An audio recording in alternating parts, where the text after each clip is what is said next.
नमस्कार मेरे प्यारे भाइयों, मैं हूं अनुज और आप सुन रहे हैं हॉरर कहानी, वो भी मेरी जुबानी। दोस्तों, आज का हॉरर पॉडकास्ट एक शख्स की है जिनका नाम आरव है। तो चलिए अब यह कहानी आरव जी के नजरिए से सुनते हैं। लेकिन उससे पहले मैं आप लोगों से कुछ बताना चाहता हूं कि मैंने आप लोगों के लिए एक नया चैनल बनाया है जहां पर आप लोगों को शाम के 6:30 बजे एक से बढ़कर एक भूतिया स्टोरी सुनने को मिलेंगी। और मैंने आज उस पर एक वीडियो भी अपलोड किया है जिसका लिंक मैंने डिस्क्रिप्शन में दिया है। तो आप लोग इस वीडियो को देखने के बाद उस वीडियो को जरूर देखिएगा और साथ में चैनल को सब्सक्राइब करके अपना सपोर्ट जरूर दिखाइएगा। तो अब ज्यादा समय नहीं लेते हैं, चलिए कहानी की शुरुआत करते हैं। नमस्कार दोस्तों, मेरा नाम आरव है। आज मैं आपको एक ऐसी कहानी सुनाने जा रहा हूं जो सिर्फ एक कहानी नहीं बल्कि एक चेतावनी है।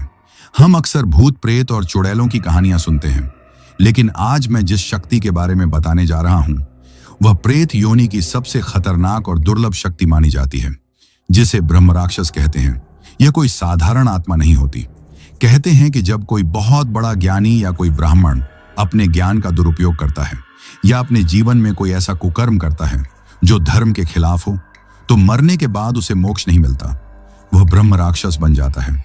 इसकी पहचान यह होती है कि यह जिस पीपल के पेड़ पर रहता है वह पेड़ ऊपर से बिल्कुल सूखा होता है लेकिन नीचे से हरा भरा रहता है। यह शक्ति इतनी भयानक होती है कि इसके आगे बड़े बड़े तांत्रिक और ओंझा भी घुटने टेक देते हैं। आज की यह घटना एक ऐसे ही हंसते खेलते परिवार की है जिसे इस ब्रह्म राक्षस के कोप ने पूरी तरह बर्बाद कर दिया। यह कहानी है प्रमोद शर्मा और उनके परिवार की। प्रमोद शर्मा की उम्र करीब 45 साल थी। वह एक बहुत बड़े इंटीरियर बिजनेसमैन थे। उनका काम बहुत अच्छा चल रहा था। उनके पास पैसे की कोई कमी नहीं थी। उनका परिवार बहुत खुशहाल दिखता था। उनकी पत्नी का नाम रजनी था, जिसकी उम्र करीब 32 या 33 साल रही होगी। रजनी दिखने में बहुत सुंदर थी, लेकिन कहते हैं ना कि सुंदरता ही सब कुछ नहीं होती, इंसान का चरित्र भी मायने रखता है, और यही रजनी की सबसे बड़ी कमी थी। प्रमोद जी अपने काम में बहुत व्यस्त रहते थे। उन्हें अपने बिजनेस से फुर्सत ही नहीं मिलती थी।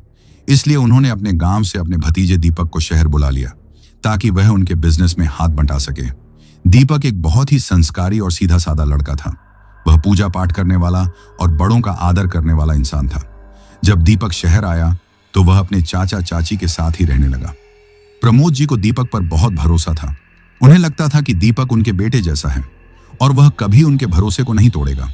लेकिन उन्हें क्या पता था कि जिस घर को वह स्वर्ग समझ रहे हैं वहां नर्क के बीज बोए जा रहे हैं। रजनी, जो कि रिश्ते में दीपक की चाची लगती थी, उसकी नीयत दीपक पर खराब हो गई। दीपक उम्र में रजनी से छोटा था और वह अपनी चाची को मां समान मानता था, लेकिन रजनी ने रिश्तों की सारी मर्यादाएं तोड़ दी। उसने दीपक को अपने जाल में फंसाना शुरू कर दिया। दीपक पहले तो समझ नहीं पाया, लेकिन धीरे धीरे वह रजनी की बातों में आ गया और वह गलती कर बैठा जो उसे कभी नहीं करनी चाहिए थी। चाची और भतीजे के बीच अवैध संबंध बन गए। यह पाप बहुत दिनों तक चला, लेकिन कहते हैं ना कि पाप का घड़ा एक न एक दिन भरता ही है। दीपक की मां को जब इस बात की भनक लगी तो उनके पैरों तले जमीन खिसक गई। उन्होंने तुरंत फैसला किया कि वह दीपक को इस दलदल से बाहर निकालेंगी। उन्होंने दीपक की शादी तय कर दी ताकि दीपक की जिंदगी में कोई और आए और वह रजनी के चंगुल से छूट जाए। दीपक की शादी खुशी नाम की एक लड़की से हो गई। खुशी बहुत ही प्यारी और समझदार लड़की थी। शादी के बाद दीपक को अपनी गलती का एहसास हुआ। उसे लगा कि वह कितना बड़ा पाप कर रहा था। उसने मन ही मन भगवान से माफी मांगी और तय किया कि अब वह अपनी पत्नी खुशी के साथ वफादार रहेगा। दीपक पूरी तरह बदल गया। वह खुशी का बहुत ख्याल रखने लगा। दोनों अपनी जिंदगी में बहुत खुश थे, लेकिन यह बात रजनी को बर्दाश्त नहीं हुई। उसे लगा कि खुशी ने दीपक को उससे छीन लिया है। रजनी के अंदर जलन की आग धधकने लगी। वह दीपक को फिर से अपनी तरफ खींचना चाहती थी, लेकिन दीपक अब उसकी तरफ देखता भी नहीं था। रजनी ने दीपक को कई बार उकसाने की कोशिश की, लेकिन दीपक ने साफ मना कर दिया। उसने रजनी से कह दिया कि वह अब शादीशुदा है और वह अपनी पत्नी को धोखा नहीं देगा। यह सुनकर रजनी का गुस्सा 7वें आसमान पर पहुंच गया। उसने ठान लिया कि वह खुशी को इस घर से निकाल कर रहेगी और दीपक को वापस पाकर रहेगी। रजनी ने एक बहुत ही घिनौना रास्ता चुना। उसने काले जादू का सहारा लिया। रजनी एक तांत्रिक के पास गई और उसने खुशी पर काला जादू करवा दिया। वह चाहती थी कि खुशी पागल हो जाए या बीमार हो जाए ताकि दीपक उससे नफरत करने लगे। उस तांत्रिक ने रजनी को कुछ राख और गंदा पानी दिया और कहा कि इसे खुशी के खाने में मिला देना। रजनी ने वैसा ही किया। धीरे धीरे खुशी की हालत बिगड़ने लगी। जो खुशी हमेशा हंसती मुस्कुराती रहती थी, अब वह अजीब हरकतें करने लगी। वह बिना वजह हंसने लगती और कभी जोर जोर से रोने लगती। वह गंदे कपड़े पहनने लगी और पूरे घर में गंदगी फैलाने लगी। कभी कभी वह दीवारों से बातें करती तो कभी अपने ही बाल नोचने लगती। दीपक खुशी की यह हालत देखकर बहुत परेशान था। उसने कई डॉक्टरों को दिखाया, लेकिन किसी को कुछ समझ नहीं आ रहा था। डॉक्टरों का कहना था कि खुशी को कोई मानसिक बीमारी हो गई है, लेकिन दीपक को लगता था कि बात कुछ और है। रजनी यह सब देखकर बहुत खुश थी। वह दीपक के सामने मगरमच्छ के आंसू बहाती और कहती कि खुशी पागल हो गई है, अब इसका इलाज मुमकिन नहीं है, इसे पागल खाने भेज देना चाहिए या इसके मायके छोड़ देना चाहिए। दीपक मजबूर हो गया। खुशी की हालत दिन पर दिन खराब होती जा रही थी। उसने घर का सामान तोड़ना शुरू कर दिया था। आखिरकार हार मानकर दीपक ने खुशी को उसके मायके भेज दिया ताकि वहां उसका इलाज हो सके।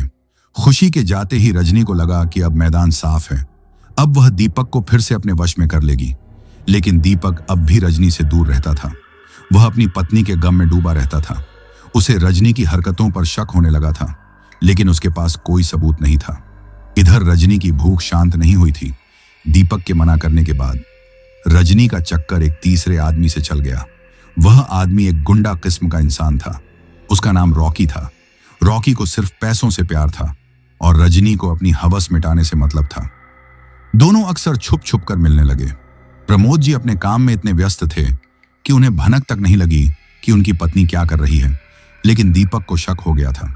एक दिन दीपक ने रजनी को फोन पर किसी से बात करते हुए सुन लिया। रजनी बहुत प्यार से बातें कर रही थी और मिलने का प्लान बना रही थी। दीपक ने तय किया कि वह सच्चाई का पता लगाकर रहेगा। उसने रजनी का पीछा किया और उसे रॉकी के साथ एक रेस्टोरेंट में देख लिया। दोनों बहुत करीब बैठे थे। यह देखकर दीपक का खून खौल उठा। उसे अपनी आंखों पर यकीन नहीं हुआ कि उसकी चाची इतना नीचे गिर सकती है। उसने पहले खुद गलती की थी, लेकिन अब वह सुधर चुका था और यह देखकर उसे अपने चाचा के लिए बहुत बुरा लग रहा था। दीपक ने वहां हंगामा नहीं किया। वह चुपचाप घर आ गया। शाम को जब रजनी घर आई तो दीपक ने उसे रोका। उसने रजनी से कहा कि उसने उसे रॉकी के साथ देख लिया है। रजनी पहले तो घबरा गई, लेकिन फिर उसने बात घुमाने की कोशिश की। दीपक ने कहा कि अब वह चुप नहीं रहेगा, वह चाचा को सब सच बता देगा। उसने कहा कि वह अब और पाप का भागीदार नहीं बनेगा। रजनी ने दीपक को समझाने की कोशिश की। उसने उसे लालच दिया, डराया, धमकाया, लेकिन दीपक अपनी बात पर अड़ा रहा। उसने कहा कि वह कल सुबह ही चाचा को सब बता देगा। यह सुनकर रजनी डर गई। उसे लगा कि अगर प्रमोद को पता चल गया तो वह उसे घर से निकाल देगा और उसके ऐशो आराम खत्म हो जाएंगे। रजनी ने तुरंत रॉकी को फोन किया और उसे सारी बात बताई। रॉकी ने कहा कि दीपक का मुंह बंद करना पड़ेगा, हमेशा के लिए। रजनी और रॉकी ने मिलकर एक भयानक योजना बनाई। उन्होंने दीपक को मारने का फैसला कर लिया।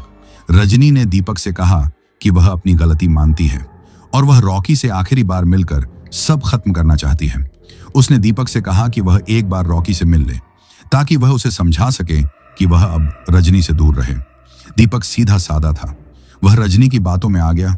उसे लगा कि शायद रजनी सच में सुधरना चाहती है। उसने सोचा कि अगर बातचीत से मसला हल हो जाए तो घर की बात घर में ही रह जाएगी। रजनी ने दीपक को शहर के बाहर एक सुनसान जगह पर बुलाया। वहां एक पुराना रेलवे यार्ड था जहां टूटे फूटे डिब्बे पड़े रहते थे। रात का समय था, चारों तरफ अंधेरा था और सन्नाटा छाया हुआ था। दीपक वहां पहुंचा तो उसने देखा कि रॉकी वहां पहले से मौजूद था। रजनी भी वहां थी। दीपक ने रॉकी से कहा कि वह रजनी को छोड़ दे और दोबारा उसके परिवार के आसपास भी न दिखे। रॉकी हंसने लगा। उसने कहा कि वह रजनी को नहीं छोड़ेगा, बल्कि दीपक को ही दुनिया छोड़नी पड़ेगी। दीपक कुछ समझ पाता उससे पहले ही रॉकी ने पीछे से दीपक के सिर पर एक लोहे की रॉड से वार कर दिया। दीपक के सिर से खून का फव्वारा छूट पड़ा। वह जमीन पर गिर गया। वह दर्द से तड़प रहा था। उसने रजनी की तरफ देखा। उसे उम्मीद थी कि शायद चाची उसे बचा लेगी, लेकिन रजनी वहां खड़ी होकर बस देख रही थी। उसकी आंखों में दया का कोई भाव नहीं था। दीपक ने रजनी से मदद की भीख मांगी। उसने कहा, चाची मुझे बचा लो, मैं किसी से कुछ नहीं कहूंगा। लेकिन रजनी ने रॉकी से कहा, इसे जल्दी खत्म करो, नहीं तो कोई आ जाएगा। रॉकी ने दीपक को लातों और घूंसों से मारना शुरू कर दिया। उसने दीपक का चेहरा बुरी तरह कुचल दिया ताकि उसकी पहचान न हो सके। दीपक तड़पता रहा, उसकी सांसें उखड़ने लगीं, लेकिन उन दरिंदों को उस पर जरा भी तरस नहीं आया। उन्होंने दीपक के हाथ और पैर उल्टे मोड़ दिए। हड्डियों के टूटने की आवाज उस सन्नाटे में गूंज रही थी। दीपक की चीखें उसके गले में ही घुट कर रह गईं। कुछ ही देर में दीपक शांत हो गया। उसकी मौत हो चुकी थी। एक मासूम और सुधरा हुआ इंसान अपनों के धोखे का शिकार हो गया। रॉकी और रजनी ने दीपक की लाश को उठाया और उसे रेलवे यार्ड के नीचे एक गंदे नाले के पास फेंक दिया। उन्होंने सोचा कि किसी को पता नहीं चलेगा, पुलिस इसे कोई हादसा या लूटपाट का मामला समझेगी। वे दोनों वहां से भाग गए। रजनी घर आ गई। उसने अपने कपड़े बदले और ऐसे जाहिर किया जैसे कुछ हुआ ही ना हो। अगले दिन जब दीपक घर नहीं आया तो प्रमोद जी परेशान हो गए। उन्होंने दीपक को बहुत फोन किए, लेकिन उसका फोन बंद आ रहा था। रजनी ने झूठ बोला कि दीपक ने उससे कहा था कि वह अपने किसी दोस्त के पास जा रहा है और शायद वह वहीं रुक गया होगा। प्रमोद जी ने रजनी की बात मान ली, लेकिन उनका दिल घबरा रहा था। 2-3 दिन बीत गए। दीपक का कोई पता नहीं चला। पुलिस में रिपोर्ट लिखवाई गई। पुलिस ने तलाश शुरू की। कुछ दिनों बाद पुलिस को रेलवे यार्ड के पास एक लाश मिली। लाश इतनी बुरी तरह सड़ चुकी थी और चेहरा इतना बिगड़ा हुआ था कि उसे पहचानना मुश्किल था, लेकिन कपड़ों और घड़ी से प्रमोद जी ने पहचान लिया कि वह दीपक है। दीपक की मौत की खबर सुनते ही पूरे घर में मातम छा गया। प्रमोद जी फूट फूट कर रोने लगे। दीपक की मां का रो रो कर बुरा हाल था। रजनी भी सबके सामने रोने का नाटक कर रही थी, लेकिन मन ही मन वह खुश थी कि उसका राज हमेशा के लिए दफन हो गया। दीपक का अंतिम संस्कार कर दिया गया, लेकिन उसकी आत्मा को शांति नहीं मिली थी। उसकी मौत अकाल और दर्दनाक थी, और सबसे बड़ी बात, वह एक संस्कारी और पूजा पाठ करने वाला इंसान था जिसे धोखे से मारा गया था। शास्त्रों में कहा गया है कि जब किसी ज्ञानी या संस्कारी व्यक्ति की अकाल मृत्यु होती है और उसके मन में बदला लेने की तीव्र भावना होती है तो वह ब्रह्म राक्षस बन जाता है। दीपक के साथ भी यही हुआ। उसकी आत्मा उस रेलवे यार्ड से निकलकर रजनी के घर के पास वाले एक पुराने पीपल के पेड़ पर आ गई। वह पेड़ जो कल तक हरा भरा था, अचानक ऊपर से सूखने लगा। उसके पत्ते झड़ने लगे और तना काला पड़ने लगा, लेकिन नीचे की जड़ें और तना अब भी हरा था। यह निशानी थी कि उस पर एक ब्रह्म राक्षस का वास हो चुका है। रजनी को लगा कि अब वह सुरक्षित है, लेकिन उसे नहीं पता था कि उसका असली बुरा वक्त तो अब शुरू हुआ है। दीपक मरा नहीं था, वह अब और भी ज्यादा शक्तिशाली होकर वापस आया था। कुछ दिनों बाद रजनी को अजीब अजीब चीजें महसूस होने लगी। उसे लगता कि कोई उसे घूर रहा है। रात को उसे उस पीपल के पेड़ की तरफ से किसी के रोने की आवाज आती। कभी कभी उसे दीपक की आवाज सुनाई देती, जो उसे चाची कहकर पुकारता था। रजनी डर जाती, लेकिन वह अपने मन को समझा लेती कि यह उसका वहम है। एक रात रजनी अपने कमरे में सो रही थी। प्रमोद जी किसी काम से शहर से बाहर गए हुए थे। रजनी के दोनों बच्चे भी अपने कमरे में सो रहे थे। अचानक रजनी की नींद खुली। उसे लगा कि कमरे में कोई है। उसने लाइट जलाई, लेकिन कोई नहीं था। तभी उसकी नजर खिड़की पर पड़ी। खिड़की के बाहर वही पीपल का पेड़ था। रजनी ने देखा कि पेड़ की एक सूखी डाल पर कोई बैठा है। उसका शरीर विशाल था, खाल मगर मच्छा जैसी खुरदरी थी और आंखें अंगारों की तरह चमक रही थीं।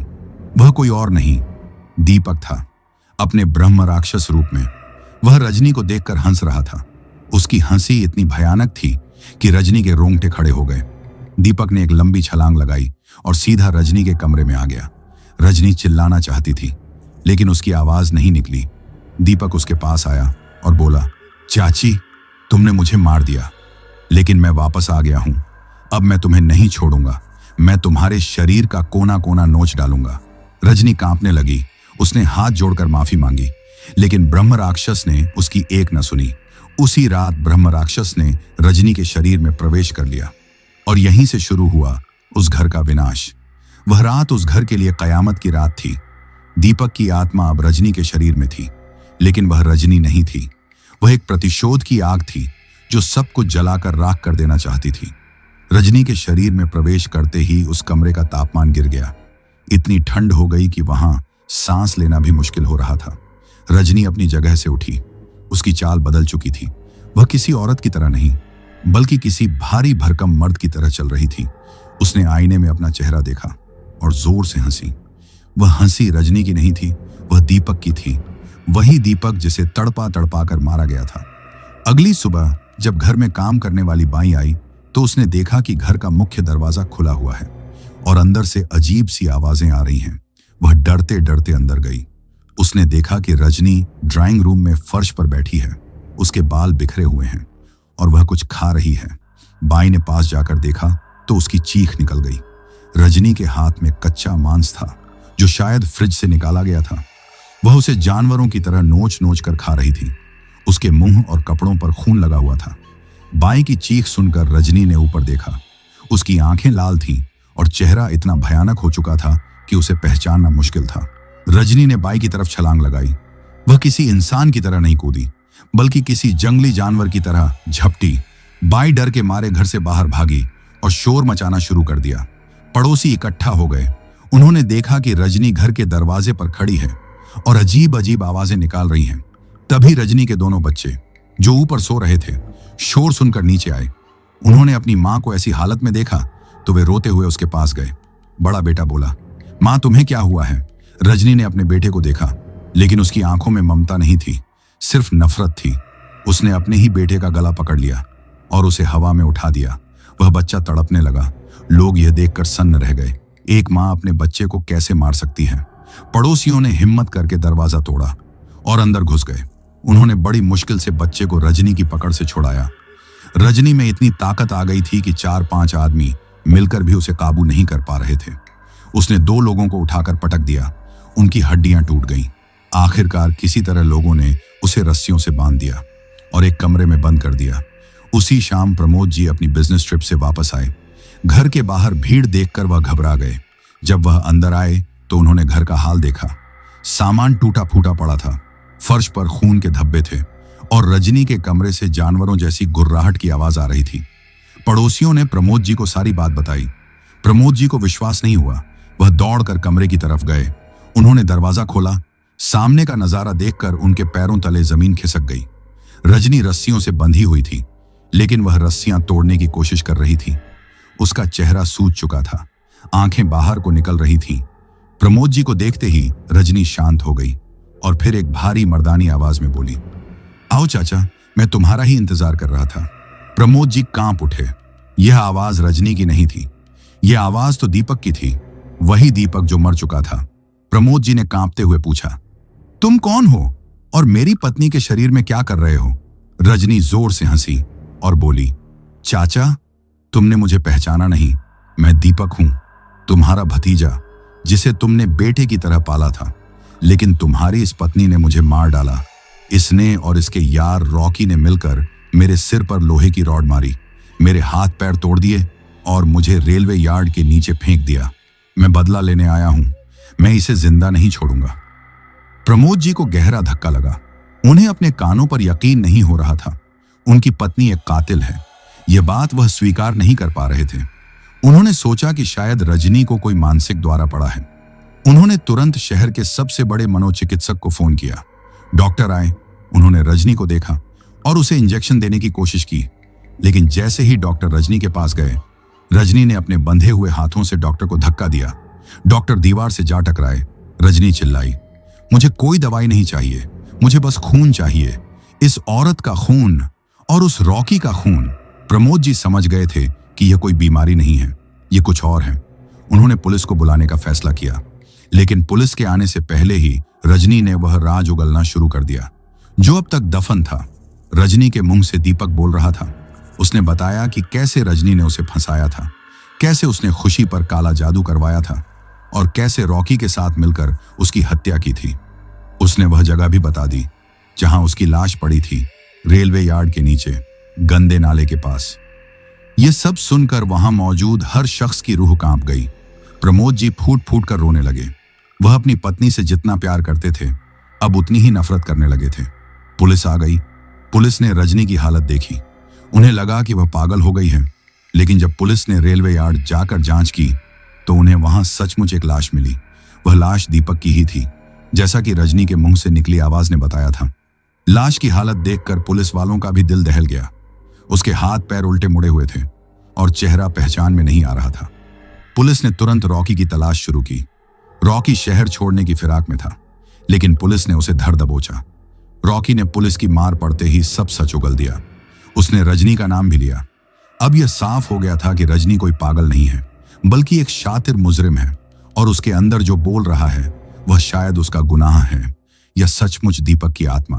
पुलिस रजनी को गिरफ्तार करके ले गई। रजनी को ले जाते वक्त वह लगातार हंस रही थी और प्रमोद जी की तरफ देखकर कह रही थी, चाचा, मैंने अपना काम कर दिया, मैंने सच सामने ला दिया, लेकिन यह औरत अब जेल में सड़ेगी और मैं इसे वहां भी नहीं छोड़ूंगा, मैं इसे हर पल मारूंगा। पुलिस को लगा कि रजनी सदमे में बड़बड़ा रही है। उन्होंने उसे पागल खाने के वार्ड में भर्ती करवा दिया। लेकिन असली मुसीबत तो अब प्रमोद जी के लिए शुरू होने वाली थी। रजनी जेल चली गई थी, रॉकी पकड़ा गया था, दीपक का अंतिम संस्कार भी विधि विधान से कर दिया गया। प्रमोद जी को लगा कि अब सब शांत हो जाएगा, लेकिन वह गलत थे।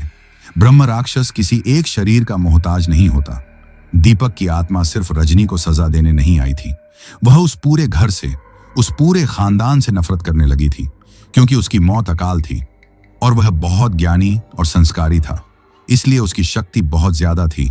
रजनी के जाने के बाद वह साया घर में ही रह गया, उस पीपल के पेड़ पर, जो अब पूरी तरह ऊपर से सूख चुका था और नीचे से हरा था।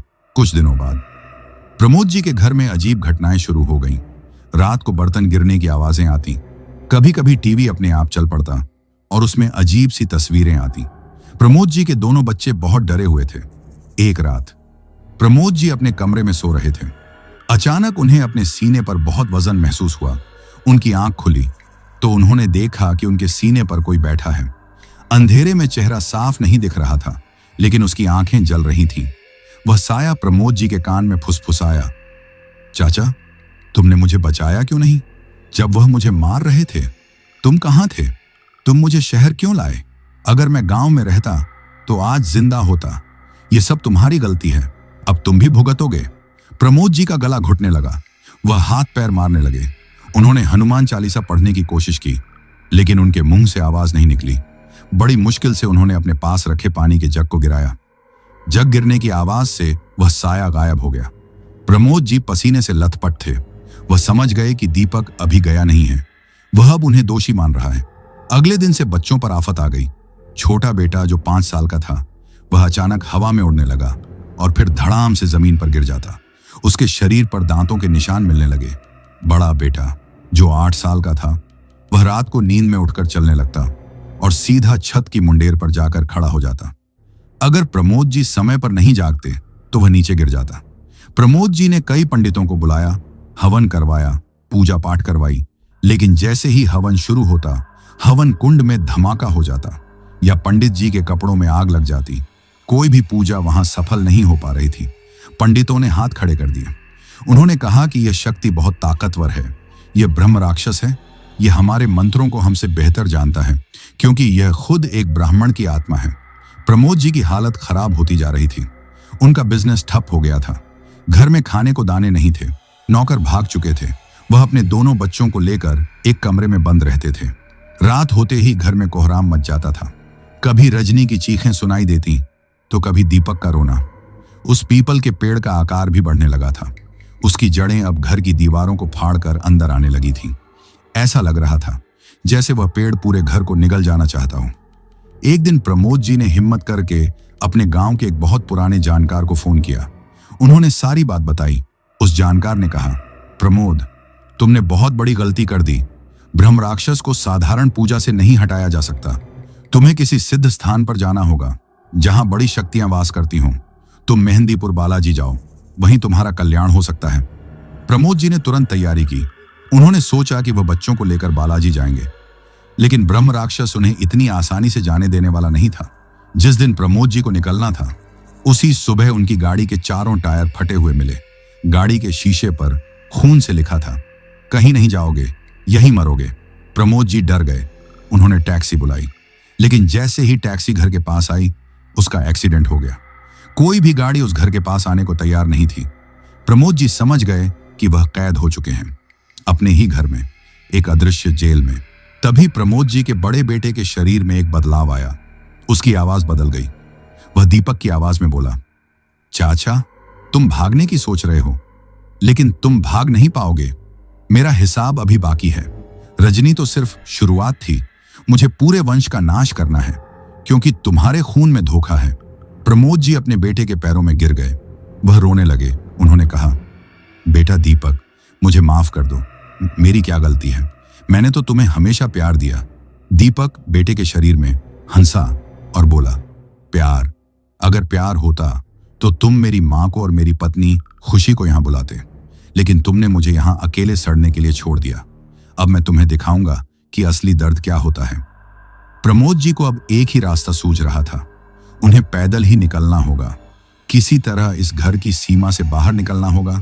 उसी रात जब ब्रह्म राक्षस शांत था, प्रमोद जी ने अपने दोनों बच्चों को गोद में उठाया और पिछले दरवाजे से भागने की कोशिश की। बाहर घुप अंधेरा था और बारिश हो रही थी। प्रमोद जी भाग रहे थे, लेकिन उन्हें लग रहा था कि वह एक ही जगह पर गोल गोल घूम रहे हैं। वह जितनी तेज भागते, वह वापस उसी पीपल के पेड़ के नीचे पहुंच जाते। यह मायाजाल था, ब्रह्म राक्षस का मायाजाल। अचानक बिजली कड़की और उस रोशनी में प्रमोद जी ने देखा कि पेड़ की डाल पर दीपक उल्टा लटका हुआ है। वह झूला झूल रहा है और प्रमोद जी को देख रहा है। उसने कहा, चाचा थक गए क्या? अभी तो खेल शुरू हुआ है। तभी पेड़ की एक जड़ सांप की तरह आगे बढ़ी और उसने प्रमोद जी के पैर को जकड़ लिया। प्रमोद जी गिर पड़े। बच्चे उनकी गोद से छिटक कर दूर जा गिरे। प्रमोद जी चिल्लाए, बच्चों भागो, यहां से भाग जाओ। लेकिन बच्चे हिले नहीं। वे वहां खड़े होकर हंस रहे थे। उनकी आंखें भी अब लाल हो चुकी थीं। ब्रह्म राक्षस ने बच्चों को भी अपने वश में कर लिया था। प्रमोद जी ने देखा कि उनके दोनों मासूम बच्चे अब उनकी तरफ बढ़ रहे हैं। उनके हाथों में पत्थर थे। वे अपने ही पिता को मारने आ रहे थे। प्रमोद जी का दिल टूट गया। वह समझ गए कि अब वह पूरी तरह हार चुके हैं। उन्होंने आसमान की तरफ देखा और भगवान को याद किया। उन्होंने बालाजी महाराज को पुकारा, हे संकट मोचन, अब आप ही रक्षा करो। तभी प्रमोद जी की जेब में रखा हुआ एक सिक्का, जो वह कभी वैष्णो देवी से लाए थे, वह गर्म होने लगा। इतना गर्म कि प्रमोद जी को जलन महसूस हुई। उन्होंने वह सिक्का निकाला और बच्चों की तरफ दिखाया। सिक्का देखते ही बच्चे पीछे हट गए। उन्होंने अपनी आंखों पर हाथ रख लिया, जैसे वह रोशनी उन्हें चुभ रही हो। प्रमोद जी को एक मौका मिल गया। उन्होंने देखा कि मायाजाल में एक छोटी सी दरार आ गई है। वह सिक्का हाथ में लेकर बच्चों की तरफ लपके। उन्होंने दोनों बच्चों को खींचकर अपने सीने से लगाया और पूरी ताकत से घर की सीमा के बाहर कूद गए। जैसे ही वह बाहर गिरे, पीछे से एक भयानक चीख सुनाई दी। ऐसा लगा जैसे किसी ने 1000 शीशे एक साथ तोड़ दिए हों। प्रमोद जी बेहोश हो गए। जब उनकी आंख खुली तो वह अस्पताल में थे। गांव के कुछ लोगों ने उन्हें सड़क किनारे बेहोश पाया था और अस्पताल पहुंचाया था। प्रमोद जी बच गए थे, लेकिन उनका घर, वह अब भूतों का डेरा बन चुका था। वह घर अब इंसानों के रहने लायक नहीं था। लेकिन क्या ब्रह्म राक्षस उनका पीछा छोड़ देगा? क्या अस्पताल में वह सुरक्षित हैं? और रजनी का क्या हुआ, जो जेल में थी? वह अस्पताल में थे और उन्हें लग रहा था कि शायद अब वह और उनके बच्चे सुरक्षित हैं। लेकिन दोस्तों, बुराई इतनी आसानी से पीछा नहीं छोड़ती, खासकर जब वह बुराई ब्रह्म राक्षस जैसी हो। अस्पताल के उस कमरे में प्रमोद जी अपने दोनों बच्चों को सीने से लगाए लेटे हुए थे। उनकी आंखों में नींद नहीं थी, सिर्फ डर था। बाहर दिन का उजाला फैल चुका था, लेकिन प्रमोद जी की जिंदगी में अभी भी अंधेरा था। डॉक्टर ने बताया था कि उन्हें और बच्चों को गहरा सदमा लगा है और उन्हें आराम की जरूरत है। लेकिन आराम उन्हें कहां मिलने वाला था? उसी वक्त शहर की सेंट्रल जेल में कुछ और ही घट रहा था। रजनी को पुलिस ने एक अलग सेल में रखा था, क्योंकि वह बहुत हिंसक हो गई थी। वह सलाखों के पीछे बैठी अजीब अजीब हरकतें कर रही थी। कभी वह जोर जोर से हंसती तो कभी अपने ही बाल नोचने लगती। वहां की महिला कैदी और गार्ड्स भी रजनी से डरने लगे थे। रात का वक्त था, जेल में सन्नाटा था। अचानक रजनी की सेल से भयानक चीखें आने लगी। वहां तैनात हवलदार दौड़कर वहां पहुंची। उसने देखा कि रजनी हवा में उछल रही है, जैसे कोई अदृश्य शक्ति उसे उठा रही हो और फिर जमीन पर पटक रही हो। रजनी चिल्ला रही थी, दीपक मुझे छोड़ दो, मुझे मत मारो, मेरी हड्डियां टूट रही हैं। हवलदार यह देखकर घबरा गई। उसने सेल का ताला खोला, लेकिन जैसे ही वह अंदर गई, रजनी ने उसे उठा लिया।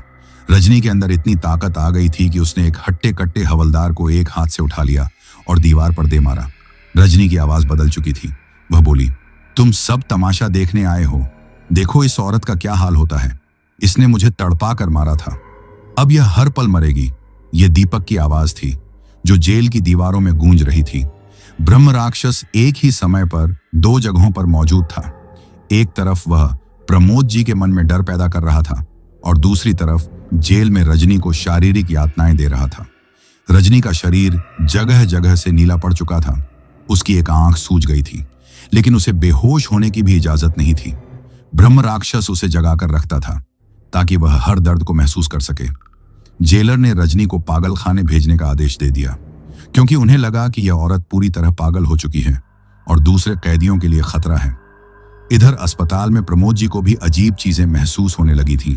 जिस वार्ड में वह भर्ती थे, वहां की लाइट बार बार जल बुझ रही थी। प्रमोद जी के पास रखा पानी का गिलास अपने आप हिलने लगता था। उनके बच्चे अब शांत थे, लेकिन वह डरे हुए थे। बड़ा बेटा बार बार खिड़की की तरफ इशारा करता था। प्रमोद जी ने खिड़की से बाहर देखा तो उनके पैरों तले जमीन खिसक गई। अस्पताल के बाहर एक पेड़ था। उस पेड़ की सबसे ऊंची डाली पर वही साया बैठा था। मगरमच्छ जैसी खाल, जलती हुई आंखें और विशाल शरीर। वह ब्रह्म राक्षस था। वह अस्पताल के अंदर नहीं आ पा रहा था। शायद अस्पताल में कोई मंदिर था या वहां बहुत से लोगों की दुआएं थीं, लेकिन वह बाहर पहरा दे रहा था। वह प्रमोद जी को घूर रहा था। उसके होंठ हिल रहे थे। प्रमोद जी को अपने दिमाग में उसकी आवाज सुनाई दी, चाचा, तुम कब तक छुपोगे? जैसे ही तुम इस इमारत से बाहर निकलोगे, मैं तुम्हें पकड़ लूंगा। तुम्हारी मौत निश्चित है। प्रमोद जी समझ गए कि अस्पताल भी अब सुरक्षित नहीं है। उन्हें याद आया कि उनके गांव के जानकार ने कहा था कि ब्रह्म राक्षस का इलाज सिर्फ किसी बड़े धाम में हो सकता है, जैसे मेहंदीपुर बालाजी। प्रमोद जी ने ठान लिया कि चाहे जो हो जाए वह बालाजी जाएंगे। उन्होंने डॉक्टर से जबरदस्ती छुट्टी ली। डॉक्टर ने मना किया, लेकिन प्रमोद जी नहीं माने। वह जानते थे कि अगर वह यहां रुके तो वह और उनके बच्चे मारे जाएंगे। प्रमोद जी ने अस्पताल से निकलते ही एक प्राइवेट टैक्सी की। उन्होंने ड्राइवर को ज्यादा पैसे देने का लालच दिया ताकि वह उन्हें सीधे मेहंदीपुर बालाजी ले चले। ड्राइवर तैयार हो गया। प्रमोद जी ने बच्चों को गाड़ी में बिठाया और हनुमान जी का नाम लेकर चल पड़े। गाड़ी शहर से बाहर निकली। प्रमोद जी लगातार पीछे मुड़कर देख रहे थे। उन्हें लग रहा था कि वह साया उनका पीछा कर रहा है। शुरुआत में सब ठीक रहा, लेकिन जैसे ही गाड़ी हाईवे पर आई, मौसम अचानक बदल गया। तेज आंधी चलने लगी। आसमान काला पड़ गया। ऐसा लग रहा था जैसे दिन में ही रात हो गई हो। ड्राइवर घबरा गया। उसने कहा, साहब, यह कैसा मौसम है? अभी तो धूप थी। प्रमोद जी ने कहा, तुम गाड़ी मत रोकना, बस चलते रहो। तभी गाड़ी की छत पर धम से कोई भारी चीज गिरी। गाड़ी बुरी तरह हिल गई। बच्चे रोने लगे। ड्राइवर का संतुलन बिगड़ गया। उसने बड़ी मुश्किल से गाड़ी संभाली। छत पर किसी के चलने की आवाज आने लगी, धम धम धम, जैसे कोई गाड़ी के ऊपर कूद रहा हो। प्रमोद जी ने अपनी जेब से वह सिक्का निकाला और गाड़ी की छत की तरफ लगा दिया। अंदर की तरफ से सिक्का लगाते ही छत से जलने की बदबू आने लगी और एक भयानक चीख सुनाई दी। वह साया गाड़ी से उतर गया, लेकिन उसने हार नहीं मानी थी। अब वह सड़क पर गाड़ी के साथ साथ दौड़ रहा था। प्रमोद जी ने खिड़की से देखा। वह ब्रह्म राक्षस हवा में तैरते हुए गाड़ी के बराबर चल रहा था। वह खिड़की के कांच पर अपने नाखून रगड़ रहा था। छर्र! वह आवाज इतनी कान फोड़ू थी कि ड्राइवर ने अपने कान बंद कर लिए। ड्राइवर ने चिल्लाकर कहा, साहब, यह क्या बला है? मैं आगे नहीं जाऊंगा, यह हमें मार डालेगा। प्रमोद जी ने ड्राइवर के हाथ पकड़ लिए। बोले, भाई, अगर तुमने गाड़ी रोकी तो यह हम सबको मार डालेगा। भगवान के लिए गाड़ी भगाते रहो। हम बालाजी पहुंच जाएंगे तो बच जाएंगे। ब्रह्म राक्षस ने देखा कि वे रुक नहीं रहे हैं, तो उसने एक नया मायाजाल रचा। अचानक ड्राइवर को सड़क पर सामने एक बहुत बड़ी खाई दिखाई देने लगी। ड्राइवर ने जोर से ब्रेक मारा। गाड़ी सड़क पर घूम गई और एक पेड़ से जा टकराई। प्रमोद जी और बच्चों को चोटें आईं, लेकिन वे होश में थे। ड्राइवर बेहोश हो गया था। गाड़ी का इंजन बंद हो चुका था और बाहर वह साया खड़ा था। वह धीरे धीरे गाड़ी की तरफ बढ़ रहा था। प्रमोद जी ने बच्चों को गाड़ी से बाहर निकाला और सड़क किनारे बने एक छोटे से ढाबे की तरफ भागे। वहां कुछ लोग थे। शायद भीड़ देखकर वह राक्षस रुक जाए। वे ढाबे पर पहुंचे। वहां एक साधु महाराज बैठे थे। उनकी जटाएं लंबी थीं और माथे पर बड़ा सा तिलक था। साधु ने प्रमोद जी को देखते ही कहा, रुक जाओ, तुम्हारे पीछे काल आ रहा है। प्रमोद जी साधु के पैरों में गिर पड़े। बोले, महाराज, मुझे बचा लीजिए, एक ब्रह्म राक्षस मेरे पीछे पड़ा है। साधु ने अपना चिमटा उठाया और जमीन पर मार दिया। उन्होंने अपनी झोली से कुछ भभूत निकाली और प्रमोद जी और बच्चों के चारों तरफ एक घेरा बना दिया। साधु बोले, इसके अंदर रहो, वह यहां नहीं आ पाएगा। तभी वह ब्रह्म राक्षस वहां पहुंच गया। उसने अपना विकराल रूप धारण कर लिया था। ढाबे के बाकी लोग उसे देखकर भाग खड़े हुए, लेकिन साधु अपनी जगह से नहीं हिले। ब्रह्म राक्षस ने गरजते हुए कहा, ए साधु, हट जा मेरे रास्ते से। ये मेरा शिकार है, इसने मेरे साथ छल किया है। मैं इसे और इसके वंश को मिटा दूंगा। साधु ने शांत भाव से कहा, हे प्रेत आत्मा, तुम एक ब्राह्मण थे, तुम्हें वेद और पुराणों का ज्ञान था, फिर तुम इस योनि में क्यों भटक रहे हो? तुम अपनी मर्यादा भूल रहे हो। ब्रह्म राक्षस हंसा। उसने कहा, ज्ञान और मर्यादा ने मुझे क्या दिया? सिर्फ धोखा। मेरी पत्नी और मेरे चाचा ने मिलकर मुझे मारा। अब मैं धर्म और अधर्म से ऊपर हूं, मुझे सिर्फ प्रतिशोध चाहिए। साधु ने कहा, प्रतिशोध की आग तुम्हें ही जला रही है। तुम जिस शरीर को मारना चाहते हो वह तो नश्वर है, लेकिन तुम अपनी आत्मा को और नीचे गिरा रहे हो। ब्रह्म राक्षस को गुस्सा आ गया। उसने साधु पर हमला करने के लिए एक बड़ा पत्थर उठाया, लेकिन जैसे ही उसने पत्थर फेंका, वह पत्थर साधु के पास आकर फूल बन गया। यह देखकर ब्रह्म राक्षस चौंक गया। साधु ने कहा, मैं कामाख्या देवी का भक्त हूं।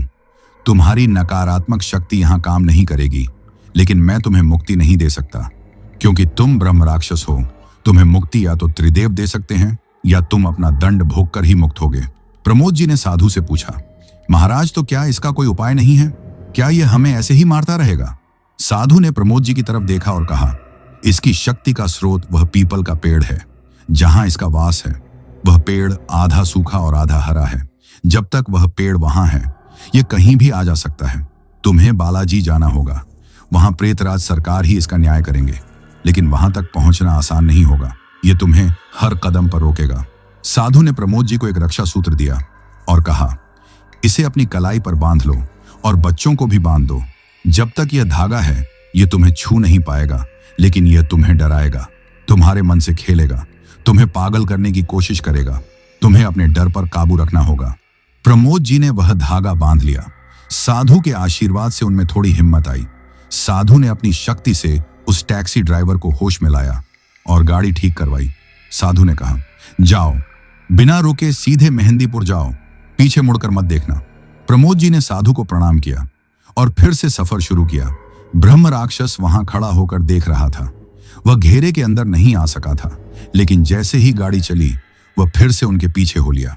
इस बार ब्रह्म राक्षस ने हमला नहीं किया, बल्कि उसने एक अलग चाल चली। प्रमोद जी के फोन पर घंटी बजी। प्रमोद जी ने देखा तो रजनी का नंबर था। प्रमोद जी हैरान रह गए। रजनी तो जेल में है, फिर उसका फोन कैसे आ सकता है?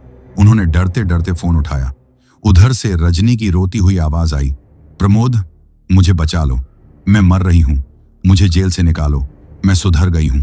प्रमोद जी का दिल पसीज गया। आखिर वह उनकी पत्नी थी। लेकिन तभी रजनी की आवाज बदल गई और दीपक की आवाज आने लगी। क्यों चाचा, पिघल गए ना? तुम इंसान बहुत कमजोर होते हो, अपनी भावनाओं में बह जाते हो। मैं रजनी को इतना तड़पा रहा हूं कि वह हर पल मौत मांग रही है, और जल्द ही तुम्हारी बारी है। प्रमोद जी ने फोन काट दिया और फोन को खिड़की से बाहर फेंक दिया। रास्ता लंबा था, रात हो चुकी थी। मेहंदीपुर बालाजी अभी भी बहुत दूर था। बच्चे सो गए थे, प्रमोद जी जाग रहे थे। गाड़ी सुनसान सड़क पर दौड़ रही थी। तभी प्रमोद जी को गाड़ी की पिछली सीट पर किसी के होने का एहसास हुआ। उन्होंने शीशे में देखा, पिछली सीट पर खुशी बैठी थी, दीपक की पत्नी। वही खुशी जिसे पागल करार देकर मायके भेज दिया गया था। वह बिल्कुल ठीक लग रही थी। उसने लाल साड़ी पहनी थी। वह प्रमोद जी को देखकर मुस्कुराई और बोली, चाचा जी, आपने मुझे क्यों नहीं बचाया? दीपक जी तो चले गए, लेकिन मेरा क्या कसूर था? प्रमोद जी ने पीछे मुड़कर देखा तो वहां कोई नहीं था। वह ब्रह्म राक्षस का भ्रम था। वह प्रमोद जी को मानसिक रूप से तोड़ना चाहता था। प्रमोद जी का सिर भारी होने लगा। उन्हें अजीब अजीब आवाजें सुनाई देने लगी, कभी दीपक की, कभी रजनी की, कभी खुशी की। उन्हें लगने लगा कि वह सचमुच दोषी हैं। उन्होंने दीपक का ख्याल नहीं रखा। उन्होंने रजनी पर ध्यान नहीं दिया।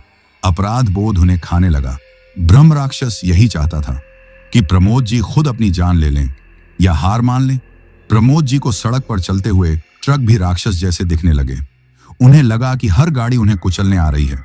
वह ड्राइवर पर चिल्लाने लगे, गाड़ी धीरे चलाओ, हमें मारोगे क्या? ड्राइवर डरा हुआ था। उसने कहा, साहब, सड़क खाली है, आप शांत हो जाइए। तभी गाड़ी एक टोल प्लाजा पर रुकी। वहां थोड़ी रोशनी थी। प्रमोद जी को थोड़ा सुकून मिला।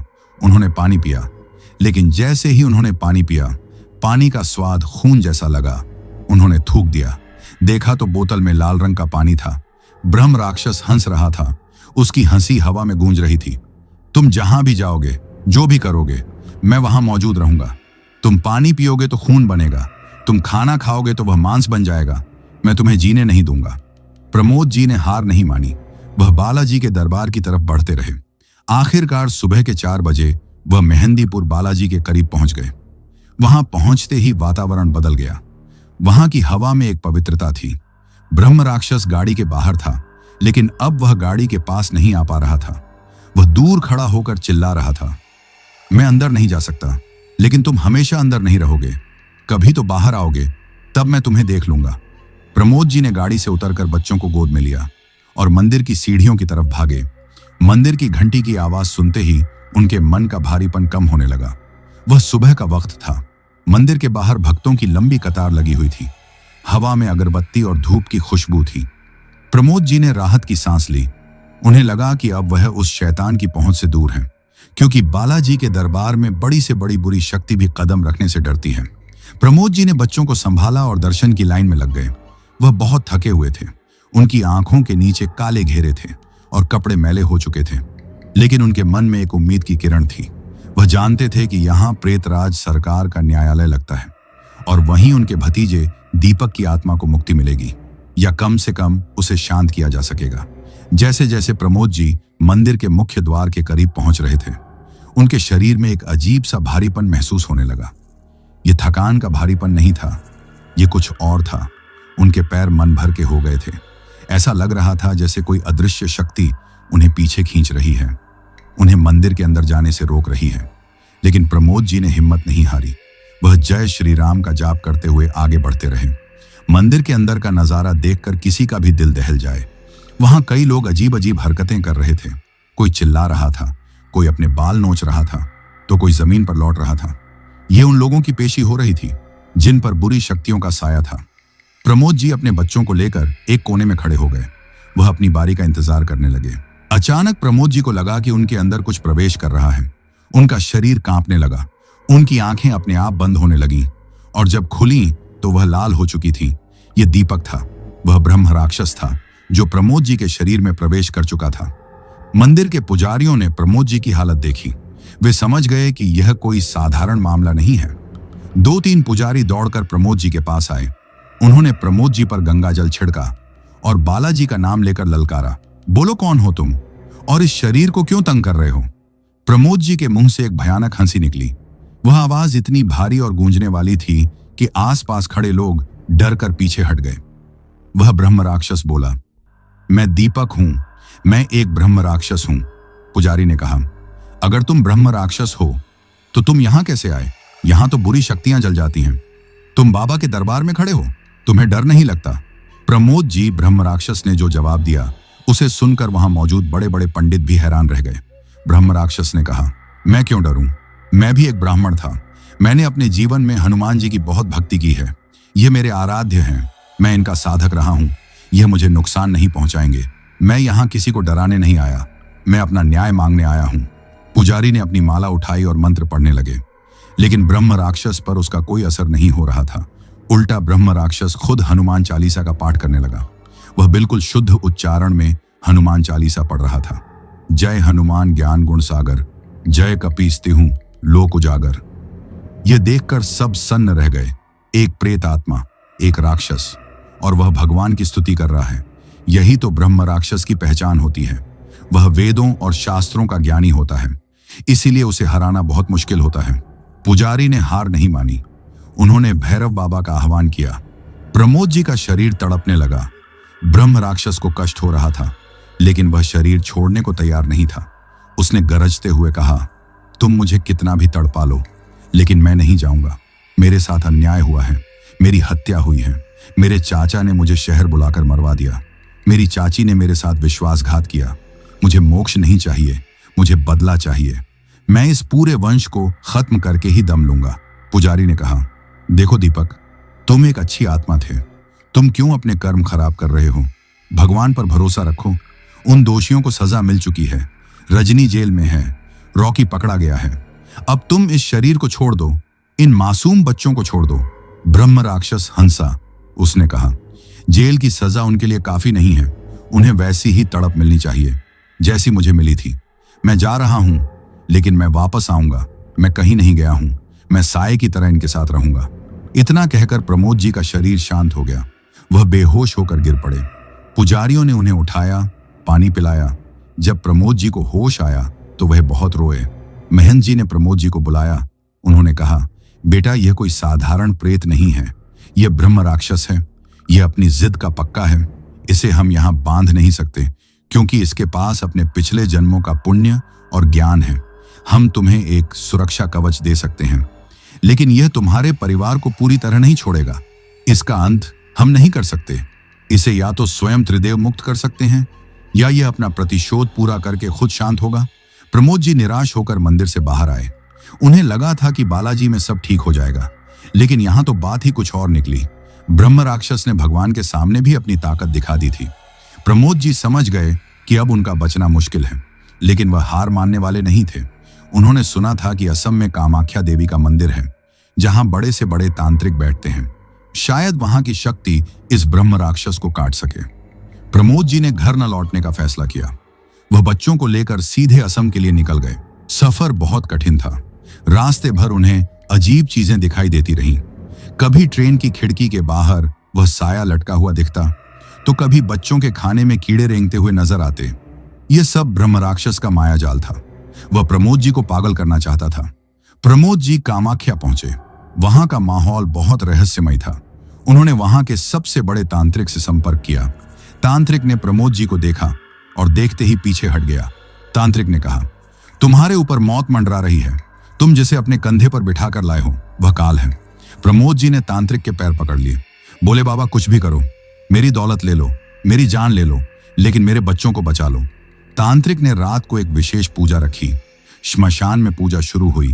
प्रमोद जी को एक गोले के अंदर बिठाया गया। तांत्रिक ने अपनी शक्तियों का आह्वान किया। आग जलने लगी। तभी वहां फिर से वही हुआ। प्रमोद जी के शरीर में ब्रह्म राक्षस आ गया। तांत्रिक ने उस पर राख फेंकी, हड्डियां फेंकी, लेकिन ब्रह्म राक्षस जोर जोर से हंसने लगा। उसने बांग्ला भाषा में तांत्रिक से बात की। उसने कहा, अरे मूर्ख तांत्रिक, तू मुझे क्या डराएगा? मैं पिछले जन्म में देवी का परम भक्त रह चुका हूं। मैं कामाख्या मां का साधक था। तेरी यह छोटी मोटी विद्या मेरा बाल भी बांका नहीं कर सकती। अपनी जान बचानी है तो हट जा, वरना तेरी बलि चढ़ा दूंगा। तांत्रिक घबरा गया। उसका पसीना छूट गया। उसने अपनी पूजा का सामान समेटा और प्रमोद जी से कहा, भाग जाओ यहां से। ये मेरे बस की बात नहीं है। ये शक्ति मेरे नियंत्रण से बाहर है। अगर मैंने इसे छेड़ा तो ये मेरा ही नाश कर देगा। ये देवकोटि का राक्षस है। इसे सिर्फ भगवान ही रोक सकते हैं। इंसान के बस में कुछ नहीं है। प्रमोद जी की रही सही उम्मीद भी टूट गई। वह समझ गए कि अब उनका अंत निकट है। वह वापस अपने शहर आ गए, लेकिन अपने घर नहीं गए। वह एक धर्मशाला में रुके, लेकिन ब्रह्म राक्षस ने उन्हें वहां भी नहीं छोड़ा। एक रात प्रमोद जी को खबर मिली कि जेल में रजनी की हालत बहुत खराब है। उसने जेल की दीवार पर अपना सिर मार मार कर खुद को लहूलुहान कर लिया है। वह पागल हो चुकी है। वह दिन रात चीखती है, मुझे बचा लो, दीपक आ गया, वह मुझे खा जाएगा। यह सुनकर प्रमोद जी को जरा भी दुख नहीं हुआ। उन्हें लगा कि यह कर्मों का फल है, लेकिन उन्हें अपने बच्चों की चिंता थी, और वही हुआ जिसका डर था। ब्रह्म राक्षस ने अपनी आखिरी चाल चली। वह अमावस्या की रात थी। प्रमोद जी धर्मशाला के कमरे में सो रहे थे। अचानक उनकी छाती में तेज दर्द उठा। ऐसा लगा जैसे किसी ने उनका दिल मुट्ठी में भींच लिया हो। वह तड़पने लगे। उन्होंने पानी मांगना चाहा, लेकिन आवाज नहीं निकली। उनके सामने हवा में वह साया प्रकट हुआ, दीपक का साया। वह मुस्कुरा रहा था। उसने कहा, चाचा, समय पूरा हुआ।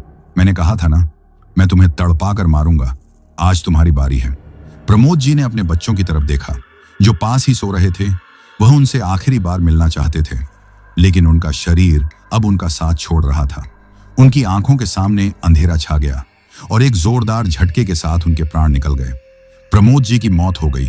ब्रह्म राक्षस ने अपना बदला पूरा कर लिया। अगली सुबह जब धर्मशाला के लोगों ने दरवाजा खोला तो देखा कि प्रमोद जी मर चुके हैं और उनके दोनों बच्चे वह पागलों की तरह हंस रहे थे। वे अपने पिता की लाश के पास बैठकर खेल रहे थे। उनकी मानसिक हालत पूरी तरह खराब हो चुकी थी। वह अब न रो रहे थे, न बोल रहे थे, बस शून्य में घूर रहे थे। ब्रह्म राक्षस ने प्रमोद जी को मार दिया और उनकी आने वाली पीढ़ी को जिंदा लाश बना दिया। पूरा परिवार खत्म हो गया। रजनी जेल में आज भी जिंदा है, लेकिन वह हर पल मर रही है। वह एक काल कोठरी में बंद है, जहां वह हवाओं से बातें करती है और अपने ही शरीर को नोचती रहती है। वह ब्रह्म राक्षस आज भी उसे जेल में जाकर डराता है। और वह आलीशान घर आज एक खंडहर बन चुका है। कोई उसे खरीदने को तैयार नहीं है। और वह पीपल का पेड़, वह आज भी वहां खड़ा है। वह ऊपर से पूरी तरह सूखा हुआ है। उसकी टहनियां काली पड़ चुकी हैं, लेकिन नीचे से वह बिल्कुल हरा भरा है। उसकी जड़ें पाताल तक गई हुई हैं। गांव के लोग कहते हैं कि आज भी अमावस की रात को उस पेड़ पर वह ब्रह्म राक्षस दिखाई देता है। वह वहां बैठकर रोता है और कभी कभी वेद मंत्रों का पाठ करता है। वह अपनी मुक्ति का इंतजार कर रहा है, जो शायद उसे कभी नहीं मिलेगी, क्योंकि उसने अपनी शक्तियों का दुरुपयोग किया और बदले की आग में एक पूरे हंसते खेलते परिवार को राख कर दिया। दोस्तों, यह थी ब्रह्म राक्षस की कहानी। एक ऐसी शक्ति जो धर्म और अधर्म से परे है, जिसके आगे तंत्र मंत्र सब फेल हो गए। यह कहानी हमें सिखाती है कि कर्मों का फल इंसान को इसी जन्म में भुगतना पड़ता है। रजनी ने जो किया, उसकी सजा उसे मिली, लेकिन अफसोस इस बात का है कि उसकी सजा बेकसूर बच्चों और प्रमोद जी को भी मिली। बुराई जब अपना रूप दिखाती है तो वह यह नहीं देखती कि सामने कौन है। मैं आरव आज भी जब उस रास्ते से गुजरता हूं तो उस आधे सूखे और आधे हरे पेड़ को देखकर मेरी रूह कांप जाती है। मुझे लगता है कि दीपक की वह जलती हुई आंखें आज भी मुझे घूर रही हैं और कह रही हैं कि न्याय और प्रतिशोध में बहुत बारीक अंतर होता है।